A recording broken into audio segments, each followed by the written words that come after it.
Hi, this is Kethi from SBE. Bola mas bishin bam the மண்ணில் இருக்கு ஏ ஆக்சுவலாக என்ன கான்செப்ட்னா நம்ம கரூர் விஷயந்தான் நேற்று நடந்த விஷயம். ஒன்றுமே இல்லை, சிம்பிளான விஷயந்தான். அரசியல் தான்.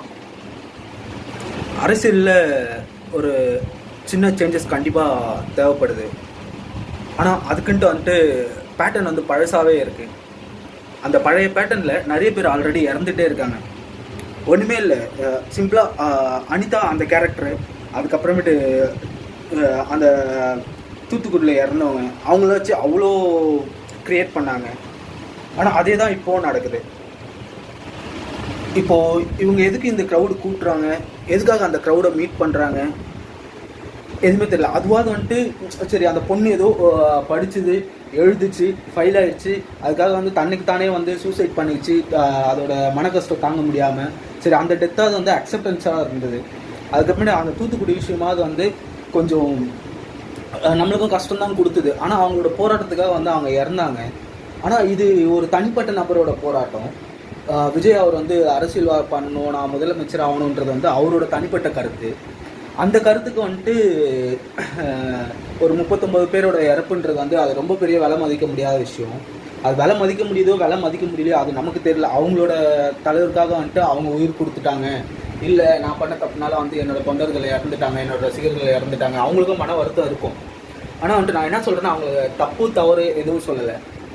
அவங்க என்ன சொல்கிறேன்னாக்கா, நீங்கள் இவ்வளோ தூரம் ரீச் ஆகிறது வந்து மக்களை நேரில் போய் பார்க்கும்போது தான் உங்களுக்கு அவ்வளோ க்ரௌடு தெரியுது. அப்போ நீங்கள் வந்து மக்களை நேரில் பார்க்காம வெறும் வந்துட்டு வீடியோ மூலியமாகவே வந்துட்டு நீங்கள் அவங்கள ரீச் பண்ணியிருக்கலாம். அப்படி ரீச் பண்ணும்போது வந்துட்டு உங்களுக்கு அட்லீஸ்ட் வந்து இது மாதிரி க்ரௌடில் நசுங்கி இறக்குறவங்களோ, இல்லை க்ரௌடு வந்து பப்ளிக் நியூசன்ஸ் இல்லாமல் எந்த ஒரு டிஸ்டர்பன்ஸும் இல்லாமல் நீங்கள் இருக்கிறதுக்கு நிறைய வாய்ப்பு இருக்குது. நீங்கள் சொல்கிறத ஒரு ரூமில் இருந்தோ இல்லை ஒரு கல்யாண மண்டபத்தில் இருந்தோ உங்களுக்கோட அசிஸ்டன்ஸ் ஆல்ரெடி நீங்கள் மீடியாவில் வந்து நல்ல ஹிட்டு. என்னால் நிறைய விஷயம் பேச முடியல, அதனால் வந்து கொஞ்சமாக தான் பேசுகிறேன், சும்மா சிம்பிளாக தான் சொல்கிறேன், ஓகேங்களா? நீங்கள் பண்ணுற விஷயத்த வந்து ஒரு ரூமில் இருந்து நீங்கள் பண்ணாலே போதும். ஒரு 2 கேமரா 10 கேமரா வச்சுட்டு சொன்னாலே போதும். நீங்கள் சொல்ல வர்றது ஆட்டோமேட்டிக்காக வந்து அது மக்களை போய் ரீச் ஆகிடும். ஏன்னா ஆல்ரெடி உங்களுக்கு ஃபேன் பேஸ் இருக்குது. ஃபேன் பேஸ் இல்லைனா கூட பரவாயில்ல, ஃபேன் பேஸ் இருக்குது.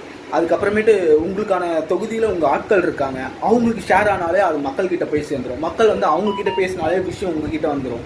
நீங்கள் எதுக்கு பப்ளிக்கை போய் ரீச் பண்ணி டிஸ்டர்ப் பண்ணி அவங்களோட டெத்தை டெவலப் பண்ணி எதுக்கு? எதுவுமே இல்லை. எப்படியும் வந்துட்டு எலெக்ஷன் இப்போ தான் வந்திருக்கீங்க, எலெக்ஷனே இப்போ தான் ஸ்டார்ட் பண்ணியிருக்கீங்க. இது எந்த அளவுக்கு போய் முடிய போகுதுன்னு எனக்கு தெரியல. ஆக்சுவலாக நிறைய விஷயம் பேடாக தான் போயிட்டுருக்கு.